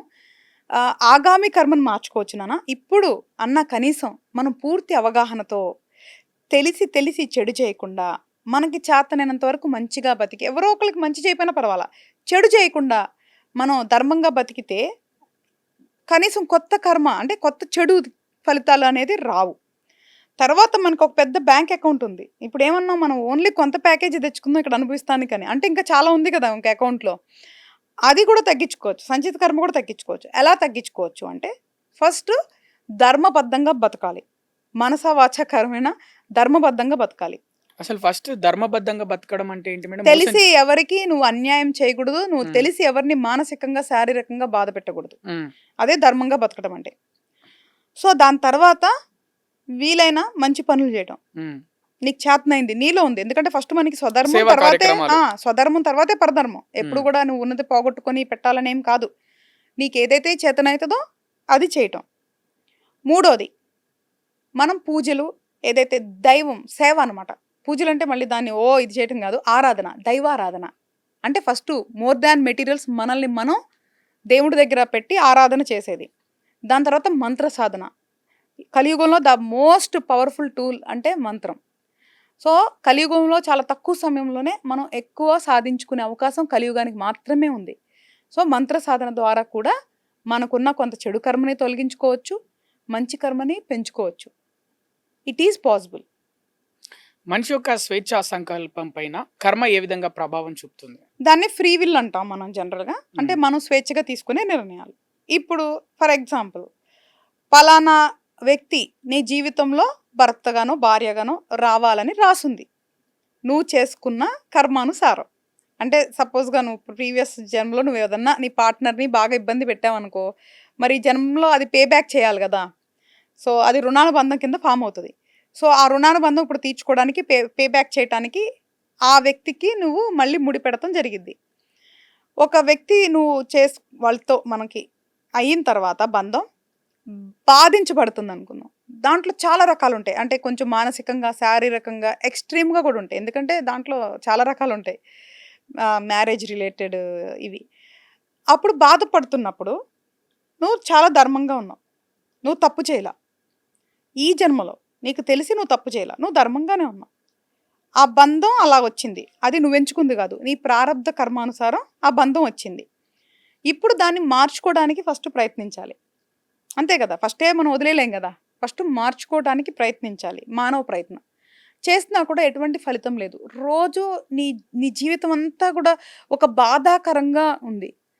అప్పుడు నువ్వు స్వేచ్ఛగా నిర్ణయం తీసుకోవచ్చు. ఏదైతే నువ్వు ఇంతకు ముందు చేసిన దానివల్ల ఈ చెడు కర్మ వచ్చింది కదా! సరే, నేను తెలిసి తెలియక చేసిన తప్పులకి ఇది నాకొచ్చింది. ఇది నేను అర్థం చేసుకుంటున్నాను, అంగీకరిస్తున్నాను. అండ్ ఎవరైతే అవతల వ్యక్తి ఉన్నారో వాళ్ళని క్షమిస్తున్నాను. ఈ బంధాన్ని ఇక్కడితో త్యజిస్తున్నానని చెప్పి నువ్వు కావాలనుకుంటే ఫ్రీ విల్‌గా ఆ బంధంలోంచి నువ్వు వాకౌట్ అయిపోవచ్చు. అది నీ చేతుల్లో ఉంటది డెసిషన్. అంటే నువ్వు అక్కడుండి ఇంకా నువ్వు బాధపడాలా? లేదా నువ్వు వాకౌట్ అయిపోవాలా అనేది నీకు సంబంధించిన నీ స్వేచ్ఛగా నువ్వు తీసుకునే నిర్ణయం. అవే ఫ్రీ విల్‌కి సంబంధించి వస్తాయన్నమాట. మనం ఇప్పుడు ప్రారబ్ధ కర్మలో ఇప్పుడు మన ప్రస్తుతం మన జీవితంలో జరిగే అన్నీ కూడా కంప్లీట్ ఆ ప్యాకేజ్‌లోనే ఉండవు. మాక్సిమం ఫ్రీ విల్‌లోనే ఉంటాయి. ఏరికోరి మనం తెచ్చుకుంటూ ఉంటాం. హ్మ్. సో, కాబట్టి మనం అనుభవిస్తూ ఉంటాం. సో, మంచి నిర్ణయాలు మనం తప్పకుండా తీసుకోవచ్చు.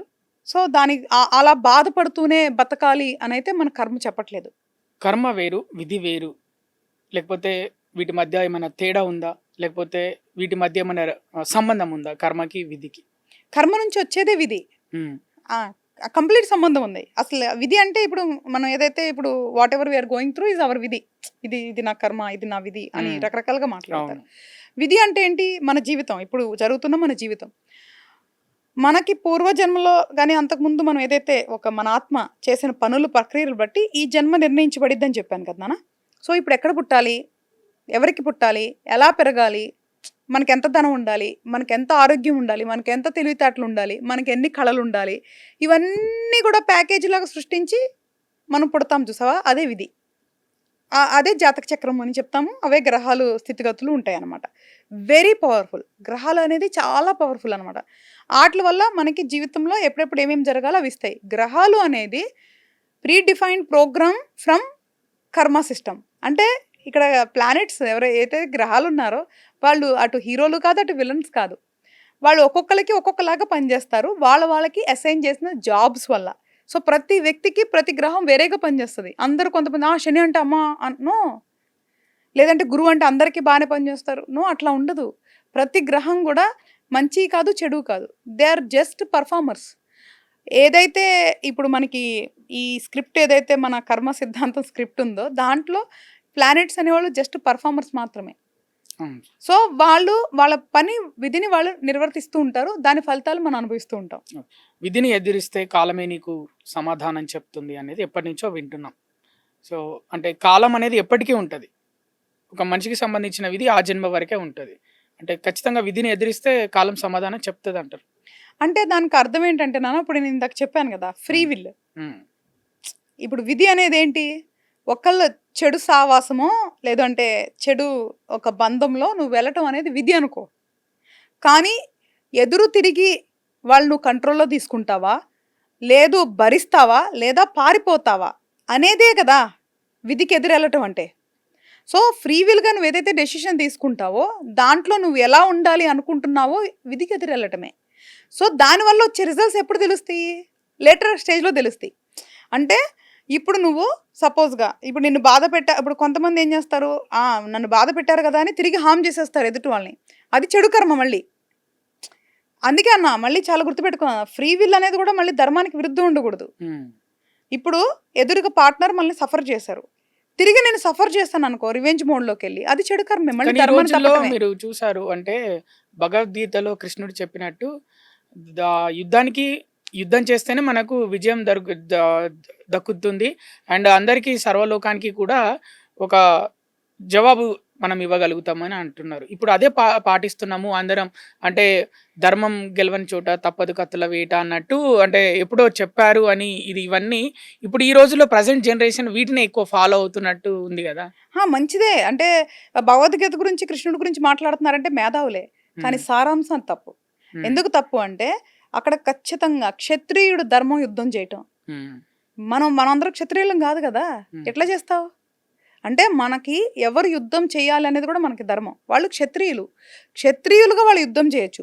అండ్ యుద్ధం షుడ్ బి ధర్మయుద్ధం. ఎక్కడ ధర్మయుద్ధం చేస్తున్నారు? అది అది రాజ్యానికి సంబంధించి ఒక వ్యవస్థకి సంబంధించింది, పర్సనల్ది కాదు కదా. అవునవును. పర్సనల్ అటాక్ కాదు కదా. ఇప్పుడు దుర్యోధనుడు అనగానే వెళ్ళిపోయి పట్టుమని కొట్లా. దానికి ఒక పెద్ద వ్యవస్థ ఉంది, పెద్ద ప్రణాళిక ఉంది, దానికే కురుక్షేత్రం వచ్చింది. ఈ రోజుల్లో పర్సనల్ ఎక్కువ తీసుకుంటారు. ఎలాగ దాన్ని కంపేర్ చేస్తావు? ధర్మం యుద్ధం అంటే ఏంటి? అక్కడ ఇప్పుడు సపోజ్గా ఒక బాలికని అత్యాచారం చేశారు, అందరూ కలిసి వెళ్ళి చాలా మంది ప్రొటెస్ట్ చేస్తూ ఉంటారు కదా, దాన్ని ధర్మయుద్ధం అంటారు. అసలు అసలు మనకి భగవద్గీతలో జరిగిన కురుక్షేత్రానికి మనుషులు మనకి వ్యావాహకారకంగా జరిగిన వాటికి పోలిక ఏంటి అసలుకి? లేదు. ఈ రెండింటికి పోలిక ఉండదు నాన్న. అంటే అందరు ఈ మధ్య అవే ఎక్కువ తీసుకుంటున్నారు. అంటే ఎప్పుడూ కూడా చట్టాన్ని చేతిలో తీసుకునే అధికారం ఒక మానవుడికి లేదు. కానీ అది భరించాలా లేదా అనేది మాత్రం మనకి స్వేచ్ఛగా ఉంటుంది. కానీ వాళ్ళని శిక్షించే అధికారం మనకి లేదు. నిజంగా వాళ్ళకి శిక్షించాలనుకుంటే న్యాయ వ్యవస్థ ద్వారా వెళ్తేనే ధర్మం. నువ్వు చేతుల్లో తీసుకుంటే అది ధర్మం కాదు. ఇప్పుడు నిన్ను బాధ పెట్టినందుకు వాళ్ళ కర్మను ఆల్రెడీ వాళ్ళు ట్రిగర్ చేస్తున్నారు, వాళ్ళు అనుభవిస్తారు.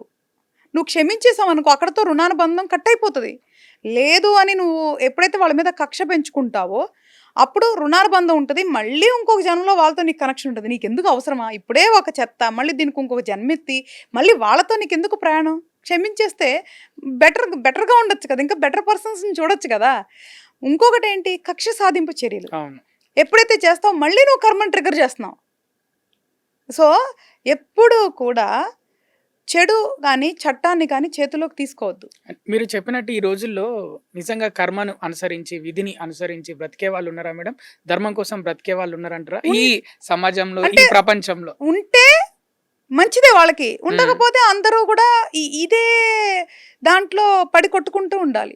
నేనైతే ఉన్నాను, నేనైతే చాలా ధర్మంగా ఉండే మనిషిని, నేనైతే చాలా ధైర్యంగా, అంటే పబ్లిక్గా చెప్తున్నాను కదా. మేబీ నాకు ఏదైనా ఒక డార్క్ వరల్డ్ ఉండి లేదా నాకు ఏదైనా కాంట్రవర్సీస్ ఉండి నేను ఎవరినన్నా ఇబ్బందులు పెడితే నేను చెప్పలేను కదా. నేనైతే స్వయంగా చెప్తాను, నాకు ధర్మం తప్ప ఇంకొక ధైర్యం లేదు, ఇంకొక బలం లేదు. ఏదైతే ధర్మం నేను పాటిస్తున్నానో దైవం నన్ను అద్భుతంగా నాకు కాపాడింది, అద్భుతంగా నిలబెట్టింది, మంచి బుద్ధినిచ్చింది. నాకు ఎవ్వరూ ఇవేమీ చెప్పలేదు. నాకు అసలు అంటే తల్లిదండ్రుల చేతుల్లో గొప్పగా పెరిగి చదువుకొని అందరిలాగా నేనేం చేయలే. ఇట్ ఈజ్ ఆల్ ప్రకృతి. ఉంటారు నాన్న, ధర్మాన్ని పాటించే వాళ్ళు ఉంటారు, ఉండరనేం కాదు. మీరు ధర్మాన్ని పాటిస్తున్నారు, మీరు కరెక్ట్ గానే ఉంటారు. కానీ అయినా కూడా ఇప్పుడు వ్యూవర్స్ సడన్ గా ఈ వీడియో చూస్తున్నప్పుడు వ్యూవర్ కి ఒక డౌట్ వస్తుంది. మీరు అంటే నేను ధర్మాన్ని పాటిస్తున్నాను అని చెప్తున్నారు, మీరు కర్మను అనుసరిస్తున్నాను అని. సడన్ గా మీరు రోడ్డు మీద వెళ్తుంటారు, అసలు వాళ్ళకి మీకు సంబంధం లేదు, మీరు ఫుట్పాత్ మీదనే వెళ్తున్నారు, అయినా కూడా వెనక నుంచో ముందు నుంచో వచ్చి జరుగు అని సీరియస్గా మిమ్మల్ని మాట్లాడడం, మీ మీద అరవడం చాలాసార్లు జరుగుతుంది. వాళ్ళు ఏదో వస్తువులు తీసుకెళ్తుంటే మీకు తగలడం, మీకు సంబంధం లేకుండా, అది చిన్న విషయమే కావచ్చు, కానీ దాన్ని చాలా పెద్దగా తిట్టుకోవడం, గొడవలు జరగడం, లైక్ యాక్సిడెంట్స్, రోడ్డు మీద ట్రాఫిక్ జామ్, లేకపోతే ఒకరికొకరు అడ్డు రావడం, ఇవన్నీ జరుగుతున్నాయి. మనం ఎంత కామ్గా వెళ్ళినా మనల్ని ఎవరో ఒకరు ట్రిగ్గర్ చేస్తారు. అక్కడ మనం మాత్రం ఖచ్చితంగా కామ్ ఉండలేము కదా. మీరు అలా ఉండగలుగుతారా కామ్? అసలు ఈ క్వశ్చన్ తెలుసా, మీకు అసలు కాన్సెప్ట్ అర్థం కావట్లా. ఎప్పుడైతే మీరు ధర్మాన్ని పాటిస్తారో ప్రకృతి మొత్తం నిన్ను చూస్తూ ఉంటది. అసలు అట్లాంటివి జరగవు, హెల్ప్ చేస్తుంది అంటారు. అసలు జరగవు. ఒకవేళ ఎవరైనా డేర్ చేసినా వాళ్ళకి చాలా ఇన్స్టెంట్ గా కర్మ వస్తుంది. కానీ దానికి చాలా హై లెవెల్స్ ఆఫ్ ధర్మాన్ని పాటించాలి, నార్మల్ గా కాదు. అంటే నువ్వు చాలా ఘోరాతి ఘోరంగా మోసపోయినా నువ్వు క్షమించాలి. సో ఎక్కడక్కడ మానసికంగా కూడా ఎక్కడా కూడా నువ్వు వేరే వాళ్ళకి చెడు కోరుకోకూడదు. ఎక్కడ ఒక్క రూపాయి చెడుగా నువ్వు తీసుకొచ్చుకొని నువ్వు తినకూడదు, నీ కుటుంబానికి కూడా పెట్టకూడదు. మంత్ర సాధన చేయాలి. ఇవన్నీ పాటించినంత మాత్రానే కాదు, మంత్ర సాధన చేయాలి, నలుగురికి సహాయం చేయాలి. ఇందాక నీకు చెప్పాను కదా చెక్ లిస్టు, అవన్నీ చేస్తే కదా నువ్వు ఒక గొప్ప వ్యక్తివై ప్రకృతి నిన్ను ఎప్పుడు కాపాడుతూ ఉంటుంది. అసలు నిజంగా చెప్తున్నాను, బేసికల్గా ఇప్పటి వరకు నేను చూసినంత వరకు మీడియాలో నాకు తెలిసిన జ్ఞానాన్ని నేను పంచుకుంటాను. మేబీ అది చాలా సింపుల్గా ఉండొచ్చు, మేబీ వెరీ వెరీ వెరీ కొన్నిసార్లు లో అయి ఉండొచ్చు, కొన్నిసార్లు మీడియం అయి ఉండొచ్చు, కొన్నిసార్లు హై ఉండొచ్చు. కానీ దాన్ని ఎంతో అద్భుతంగా ఆదరించి గౌరవించే వాళ్ళు దొరికారు. నెగిటివ్ కమెంట్స్ అనేది చాలా తక్కువ చూస్తున్నా. Until unless they wanted to, అంటే వాళ్ళకి ఇన్స్టెంట్గా కర్మ ట్రిగర్ అయితే తప్ప, వాళ్ళకి ఉంటే తప్ప ఎప్పుడు నేను చూడలేదు అంత బ్యాడ్గా. అండ్ బయట కూడా ప్రకృతి చాలా నన్ను గొప్పగా, అంటే నేను ప్రకృతిలో పెరిగిన బిడ్డనే నాన్న, చాలా గొప్పగా చూసుకుంది. ఈ రోజు వరకు నేనైతే అలాంటివి అయితే ఎప్పుడు ఫేస్ చేయలేదన్న. అంటే నేను కూడా అదే నమ్ముతా, అంటే చిన్నది కూడా ఈ రోజు వరకు చేయలే. అందరికీ కూడా ఇదే జరుగుతుంది, నాకనే కాదు. ఎవరైతే ధర్మాన్ని పాటిస్తారో, ఎవరైతే గొప్ప ఉన్నత స్థాయి ఆలోచనలతో వాళ్ళకుంటారో ప్రకృతి నిరంతరం కాపాడిద్ది నాన్న. అంటే ఒక ఆన్సర్ అయితే మాకు వచ్చింది, మనం ధర్మాన్ని పాటిస్తే ప్రకృతి మనల్ని కాపాడుతుంది. కంపల్సరీగా కాపాడుతుంది. Okay madam. ఇప్పుడు నేను ఏదైతే మంత్ర సాధన మా గురువు గారి దగ్గర నేర్చుకున్నానో అది నాతో ఉంచుకోకుండా నేను 10 మందికి పెంచుతున్నప్పుడు మన పీఠం ద్వారా మంత్రం అనేది మనం ఉచితంగా చేస్తాను. వాళ్ళ సమస్యకి వాళ్ళ కోరికకి మంత్రం అనేది ఇస్తాను, దాని సాధనకి గైడ్ చేస్తాను, దానికి సంబంధించిన వీడియోస్ ఉంటాయి. ఇదంతా మనం ఎటువంటి అంటే ఒక్క రూపాయి కూడా ఆశించకుండా మనం చేస్తున్నాము. అంటే ఎంత నిస్వార్థమైన సేవ కదా.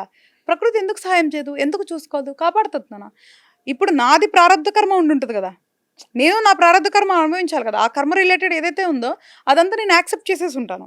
సో దానివల్ల ఏముంటుందంటే బహిర్గతంగా జరిగే వాటికి నాకు పెద్ద అంతర్గతంగా ఏం డిస్టర్బెన్స్ ఉండదు. నేను హ్యాపీగా తింటా, నిద్రపోతా, లెగుస్తా, నవ్వుతూ తిరుగుతూ ఉంటా. నా వెనకాల మేబీ ఒక 10 కత్తులు కూడా ఉండొచ్చు, నాకు పొడుచుకొని ఉండొచ్చు, కానీ నేను నవ్వుతూనే ఉంటా. ఏం ఉండదు. ఆ స్థాయికి మనం వెళ్ళాలి. ఇదేమి సింపుల్ కాదు, కానీ ప్రయత్నిస్తే అవ్వకుండా అయితే ఉండదు. కర్మ అనేది ఒకటి లేకపోతే మానవుల జీవితాలు ఎలా ఉండేవి, ఎలా ఉంటది? ఇప్పుడున్నట్లే ఉంటుంది. ఇప్పుడు ఎవరన్నా సక్కంగా పాటిస్తున్నారా ఆ కర్మని? లేదు కదా.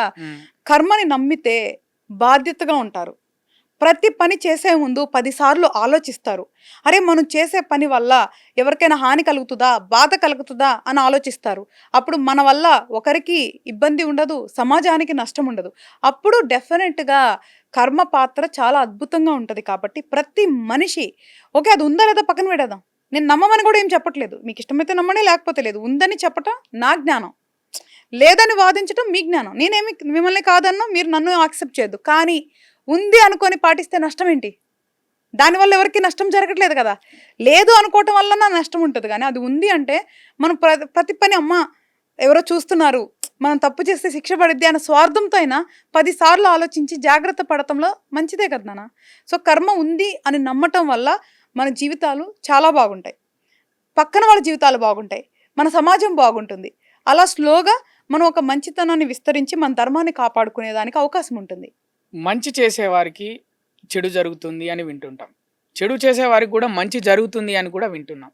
అసలు ఏంటి కారణాలు ఏంటి? అసలు కర్మ మరి అక్కడ ఆ టైంలో కర్మ ఏం చేస్తుంది? ఫస్ట్ ఆఫ్ ఆల్ మన దగ్గర ఈ ఫాల్స్ అజంప్షన్స్ నుంచి బయటకు రావాలమ్మా. ఎందుకంటే నేను ఇందాక ఏం చెప్తున్నానంటే ఎవరు చెడ్డోళ్ళు అంటారు చెప్పు నువ్వు సెల్ఫ్గా? కీడు చేసేవారికి, ఎదుటి వారిని కీడింప చేసేవారిని చెడ్డవారు అంటాం.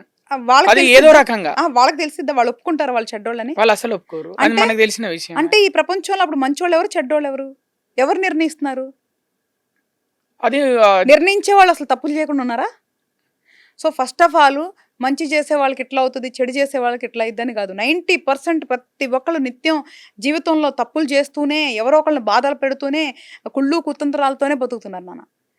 మంచి అంటే అర్థం ఏంటి అంటే పూర్తిగా మన జీవితం గురించే మనం ఆలోచించుకుంటూ, అంటే ఉదయం లేచిన దగ్గర నుంచి నీకున్న నీ పనులు, నీ బాధ్యతలు, నీ కుటుంబం గురించి ఆలోచించు. నీ వృత్తి, నీ వ్యాపారాలు ఎవరిని మోసం చేయకుండా, చాలా పద్ధతిగా ఎవరిని హాని చేయకుండా, నువ్వు ఇంట్లోంచి బయటికి వెళ్ళినప్పటి నుంచి, నీ వాహనం నడిపే దగ్గర నుంచి, ప్రకృతిలో నువ్వు తిరిగేటప్పటి నుంచి ప్రతి ఒక్క దాంట్లో ఎక్కడ చెడు అనేది అంటే తప్పు అనేది చేయకుండా మనిషి స్వచ్ఛంగా జీవిస్తూ తనకు చేతనైన సహాయం చేస్తూ వేరే వాళ్ళ మీద పడి ఏడవకుండా ఉంటేనే అప్పుడు వాళ్ళు అసలు కనీసం మంచి అనే మాట్లాడేదానికి అర్హత ఉంటుంది. ఎలాగా ఎవరి కాళ్ళు మంచి మంచి అని చెప్తారు? ఎవరు చెప్తారు చెప్పు? ఇప్పుడు మంచిగా ఉద్యోగం చేసుకుంటున్నారు, వాళ్ళు బయటికి వెళ్ళి వాహనం నడిపేటప్పుడు అసలు తప్పులు చేయకుండా ఉంటారా? ఇప్పుడు భార్య భర్తలు ఉన్నారు, ఈరోజు రేపు చూస్తే ఎక్కడ చూసినా అసలు లస్ట్ అనేది తప్ప లవ్ అనేది లేదు. నీకు ఇప్పుడున్న జనరేషన్లో కానీ ప్రీవియస్ జనరేషన్లో కానీ ఎలా ఉంది ప్రపంచం? ఎక్కడ అసలు ఉంది నాన్న మంచి? సో ఫస్ట్ ఆఫ్ ఆల్ మంచి అనే ఏదైతే అపోహలో ఉంటారో ఫస్ట్ దాంట్లోంచి బయటికి రావాలి. సో మంచి చేస్తే చెడు రాదు, చెడు చేస్తే మంచి రాదు. ఏ ఫలితాలు ఇన్స్టెంట్గా రావు. ఫస్ట్ మనం అర్థం చేసుకోవాల్సింది ఏంటి అంటే ఇప్పుడు నేను మంచి చేశాను అనుకో, ఇది ఎప్పుడు వస్తుంది అనేది కాలం నిర్ణయిస్తుంది. ఈ రోజు నేను మంచి చేస్తా, రేపు నేను ఏదైనా చెడు చూసాను అనుకో, అది దీనికి సంబంధం కాదు, అంతకుముందు నేను చేసిన చెడుకు సంబంధం అయి ఉంటుంది. సో ఇది చాలా పెద్ద మ్యాట్రిక్స్. మనం అంత సబ్జెక్ట్లోకి వెళ్ళొద్దు. ఒకటే simple formula in your life. మీకు ఏం చేయాలనిపిస్తే అది చేయొచ్చు, కానీ దానికి కర్మఫలం అనేది ఒకటి ఉంటుంది. కర్మ అనేది ఏం చేయాలనిపిస్తే అది చేయొచ్చు. ఓన్లీ అట్ ద కండిషన్ తెలిసి ఎవరిని బాధ పెట్టకు, తెలిసి ఎవరిని అన్యాయం చేయకు. అది చేయకుండా నీ జీవితంలో నువ్వేమన్నా చేసుకో. Everything is fair in life. ఎప్పుడైతే నీకు తెలిసి ఎవరినన్నా బాధ పెడుతున్నావు మానసికంగా, శారీరకంగా అంటే అప్పుడు నీకు కర్మ ట్రిగ్గర్ అయిపోయినట్లే, నువ్వు అధర్మంగా బతుకుతున్నట్లే. ఫర్ ఎగ్జాంపుల్ బాలా, ఇందాక నువ్వు అన్నావు కదా, ఇప్పుడు కొంచెం కొంచెం మెంటల్ ఎబిలిటీ చాలా చాలా మంది డిఫరెన్స్ ఉంది. ఇప్పుడు నేను చూపుతుంది, నేను కర్మ గురించి చెప్తున్నా, నేను హిందువుని. ఓకే, నేను సనాతన ధర్మం గురించి మాట్లాడతా. నా ధర్మం నచ్చిన వాళ్ళు, లేదా నా ధర్మంలో ఉన్న హేతువాదులు, లేదంటే ఎవరో చాలామంది ఉంటారు కదా, దేవుడు నమ్మనోళ్ళు కమెంట్స్ చేయొచ్చు, లేదా అసలు నా ధర్మంలో లేనోళ్ళు, నా మతంలో లేనోళ్ళు కమెంట్స్ చేయొచ్చు. వాళ్ళని అసలు నేను అన్ను, చాలా నాకు అట్లా చాలా ఫాలోవర్స్ కూడా ఉన్నారు అనుకో, అది వేరే కథ. చెయ్యొచ్చు. వాళ్ళు ఏమనుకుంటారు, అదొక పైశాచిక ఆనందం. అంటే ఇప్పుడు ఆ కమెంట్ చూస్తే బాలా కానీ హరిత కానీ బాధపడుతుందా అని ఆలోచించి ఆ కమెంట్ పెట్టాలి. ఒకవేళ బాధపడితే నువ్వు కర్మ ట్రిగ్గర్ అయినట్లే. నువ్వు ఎదురుగా వచ్చి నువ్వు నన్ను ఏదో హింసించాల్సిన అవసరం ఈ లేదు. రోజుల్లో ప్రశ్నించడం అనేది ఒక మానవ లక్షణం లాగా తయారైపోయిందంటే ఏం చెప్తారు? ప్రశ్నించడం వేరు, అవమానించడం వేరు. బాలా, కర్మ సిద్ధాంతం నువ్వు ఎందుకు నమ్ముతున్నావు, అసలు కర్మ అంటే ఏంటి అనేది ప్రశ్నించడం. బాలా, నీకు బుద్ధి బుర్ర ఉందా, ఏం చెప్తున్నావు సోది మాటలు అనేది అవమానించడం. అవును. సో ప్రశ్నించటం అనేది ఖచ్చితంగా ప్రతి ఒక్కళ్ళ హక్కు. నేను భగవంతున్నే ప్రశ్నిస్తా, మనుషులు ఎందుకు ప్రశ్నించుకోకూడదు? కానీ దానికి అర్థం ఉండాలి. ఒక వ్యక్తిని అవమానించే అధికారం ఎవరికి లేదు. ఇప్పుడే కాదు, ఎన్నో ఇంటర్వ్యూస్ జరుగుతూ ఉంటాయి కదమ్మా మనకి. వాళ్ళు మాట్లాడే ఏదైతే సందర్భం ఉందో, ఆ జ్ఞానం ఉందో దాని గురించి ప్రశ్నించండి, అంతే తప్ప వాళ్ళని దూషించే హక్కు ఎవరికి లేదు. అది అద్భుతమైన చెడు కర్మను తీసుకొని వస్తుంది. అసలు కర్మ అనేది శాస్త్రీయమా, లేకపోతే ఆధ్యాత్మికమా, లేకపోతే ఏంటి? నీకు చెప్పాను నాన్న, అసలు కర్మ అనేది ఏ మతానికి, ఏ ధర్మానికి, ఎవరికి సంబంధించింది కాదు. ఈ భూమికి సంబంధించింది. ఈ భూమి మీద ఏ జీవి అయితే పుడితే ఆ ప్రతి జీవికి కర్మ అనేది అప్లికేబుల్ అవుతుంది. నువ్వు నమ్ముతావా లేదా అనేది అనవసరం. ఇప్పుడు గాలి ఉందని నువ్వు నమ్ముతావా లేదా, ఎందుకు? గాలి అయితే ఉందిగా, పీల్చుకుంటున్నాం, ఆక్సిజన్, బతుకుతున్నాం కదా. నువ్వు నమ్మితే ఏంటి, నమ్మకపోతే ఏంటి? నువ్వు దేవుడు ఉన్నాడని నమ్మితే ఏంటి, నమ్మకపోతే ఏంటి? సో అలాగే కర్మ నమ్మినా నమ్మకపోయినా కర్మ సిద్ధాంతం ఎగ్జిస్ట్ అవటం అనేది వాస్తవమే. నమ్మటం వల్ల కనీసం ఒక భయము, బాధ్యత ఉంటుంది. దానివల్ల మనిషి ఒక సన్మార్గంలో నడిచేదానికి అవకాశం ఉంటుంది. ఇక చివరి ఒక ప్రశ్న, కర్మని న్యాయ వ్యవస్థతో పోల్చొచ్చా? అంటే పోల్చలేం నా. ఎందుకంటే న్యాయ వ్యవస్థలో నువ్వు మేబీ బ్రైబ్ చేయొచ్చు, టైం బై చేయొచ్చు, మేబీ చాలా రకాలుగా ఉండొచ్చు. ఒక్కొక్కసారి నీకు న్యాయం జరగవచ్చు, జరగకపోవచ్చు. బట్ కర్మ సిద్ధాంతంలో ఏమీ అట్లాంటివి ఉండవు. కర్మ సిద్ధాంతంలో రిజల్ట్స్ డిలే అవ్వచ్చు తప్ప డినైల్ అనేది లేదు. సో న్యాయ వ్యవస్థ అనేది కొన్నిసార్లు నీకు న్యాయం ఇన్ టైం రాదు, మేబీ కొన్నిసార్లు కరప్టెడ్ కూడా అయి ఉండొచ్చు. బట్ కర్మ సిద్ధాంతం ఈజ్ నాట్ కరప్టెడ్. అండ్ నీకు ఎట్లాంటి డిస్కౌంట్లు కానీ ఎట్లాంటి ఇది ఉండదు. సో కన్ఫామ్గా జరిగే టైంకి తీరాల్సిందే. ఇంటర్వ్యూలో చివరి ప్రశ్న, స్టార్టింగ్లో ఇంట్రోలో మీ గురించి జ్యోతిష్యురాలు అని చెప్పాను. ఒక మనిషిని మీరు ఏ విధంగా అంటే చూసి జ్యోతిష్యం చెప్తారా, లేకపోతే వాళ్ళ యొక్క బర్త్డే డేట్ చూసి జ్యోతిష్యం చెప్తారా? ఈ రోజులలో మనిషిని చూసి, వాళ్ళ మాటల్ని చూసి, వాళ్ళ నడవడికను చూసి కూడా జ్యోతిష్యం చెప్తున్నారు. మీరు ఏ విధంగా జ్యోతిష్యం చెప్తారు? చాలా మంచి ప్రశ్న బాలా. బేసికల్గా వేదిక్ ఆస్ట్రాలజీ అని చెప్పి మనం, అంటే వేద శాస్త్రంలోంచి జ్యోతిష శాస్త్రం అనేది మనకు వచ్చింది నాన్న. అది పూర్తిగా చాలా పెద్ద సబ్జెక్ట్ అనమాట. అంటే దాన్ని చదవడానికి కొన్ని సంవత్సరాలు పట్టిద్ది, అర్థం చేసుకోవడానికి కొన్ని సంవత్సరాలు పట్టిద్ది. ఆ ప్రాసెస్ అంతా మేము గోత్రూ అయ్యాము. ఇది పూర్తిగా మనిషి పుట్టిన తేదీ, సమయం, ప్రదేశాన్ని బట్టి జాతక చక్రం వేసి గ్రహాలు ఎలా ఉన్నాయి, ఈ స్థితిగతులు అని కర్మ సిద్ధాంతంతో చూసి చెప్పటం జరుగుతుంది. మనిషిని చూసి చెప్పటం అనేది జరగదు నాన్న. మేబీ ఒక చిన్న చిన్న ఇంట్యూషన్స్ ఉండొచ్చు తప్ప ఒకళ్ళ జీవితం చూడాలి అంటే దానికి దివ్య దృష్టి కంపల్సరీగా కావాలి నాన్న. ఒకసారి నాకు దివ్య దృష్టి వస్తే నేను కూర్చొని నిన్ను వాళ్ళని వీళ్ళని చూసి ఎందుకు నాన్న నేను చెప్తా, ఇంకా అంతకంటే ఇంకా వేరే అద్భుతమైన పనులు చేస్తా కదా నాన్న. Be practical. సో దయచేసి అట్లాంటి మూఢనమ్మకాలతో అలాంటి వాటి మీద మీరు సమయాన్ని, డబ్బు వెచ్చించొద్దు అని నేనే చెప్తాను. ఈవెన్ జ్యోతిష శాస్త్రాన్ని కూడా నమ్మి నా దగ్గరికి రామని కూడా నేనేం చెప్పను. మన దగ్గర, మన పీఠంలో జ్యోతిష శాస్త్రం ఎలా ఉంటుందంటే, ఏదైతే డేట్ ఆఫ్ బర్త్ ఉందో అది వెరిఫై చేసిన తర్వాత గ్రహాలు ఎలా ఉన్నాయి, అంటే ఏ కర్మను మనం తెచ్చుకున్నాం, అది నీ జీవితంలో ఎక్కడెక్కడ పనిచేస్తుంది, అంటే తల్లిదండ్రుల్లో పనిచేస్తుందా, భార్య బిడ్డల్లో పనిచేస్తుందా, వృత్తిగా పనిచేస్తుందా, ఆరోగ్యంగా పనిచేస్తుందా అని చూసి ఆ గ్రహాలకు సంబంధించిన మంత్ర సాధనతో మనం గైడ్ చేసి ఎవరికి వాళ్ళు సెల్ఫ్గా హీల్ అయ్యేలాగా మార్గం చూపిస్తాం నాన్న.